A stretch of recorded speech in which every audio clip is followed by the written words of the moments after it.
Sa pool sa CCTV ang maaksyong pagtakas ng lalaki ng loob sa isang bahay sa Rodriguez, Rizal. Ang suspect, hindi pa raw nakontento sa pagnanakaw. Sinaktan pa umano ang tao sa loob ng bahay. May unang balita si Bam Alegre. Sa CCTV footage na ito, kita ang isang lalaki nakaputing t-shirt na dumating sa harapan ng isang bahay sa barangay Manggahan, Rodriguez, Rizal. Maya-maya, inakyat niya ang bahay gamit ng kalapit na poste ng ilaw. Nakunan din ng CCTV ang paglabas ng suspect mula sa second floor ng bahay. Wala na siyang damit pang itaas. Dali-dali siyang nag-eskapo pababa sa poste ng ilaw. Ito yung poste sa may CCTV kung saan nakita yung suspect. Dito yan sa ating likuran. At ayon sa biktima, bukod sa pagnanakaw, sinaktan din daw siya ng suspect.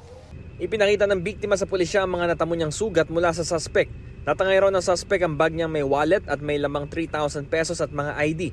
Matapos magsumbong ng biktima sa pulisya, nagkasa sila ng follow-up operation para mahanap ang suspect na natukoy bilang isang delivery rider. Ang modus po nito ay dahil nga delivery rider, habang nagde-deliver po siya ng kanyang mga parcel ay naghahanap na rin po siya ng possible na magiging biktima. Bali ang na-recover lang po natin na ebidensya laban sa kanya ay yung kanyang t-shirt po na naiwan sa bahay.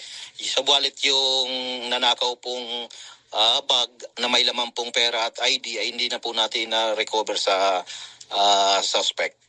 Sa tulong ng tip mula sa barangay, natuklas ang sinubukang bumalik ng suspect sa pinangyarihan ng krimen dahil hinahanap daw niya na walang t-shirt. Dito na natrack ang kanyang pagkakakilanlan at ang tirahan niya sa kalapit na barangay San Isidro kung saan siya naaresto. No comment ako dun, sir. Naharap ang suspect sa kasong robbery pati na rin physical injury dahil sa pananakit sa biktima. Ito ang unang balita sa Rodriguez, Rizal. Bam Alegre para sa GMA Integrated News. Igan, mauna ka sa mga balita. Mag-subscribe sa GMA Integrated News sa YouTube. Sa mga kapuso abroad, subaybayan nyo kami sa GMA Pinoy TV at sa www.gmanews.tv.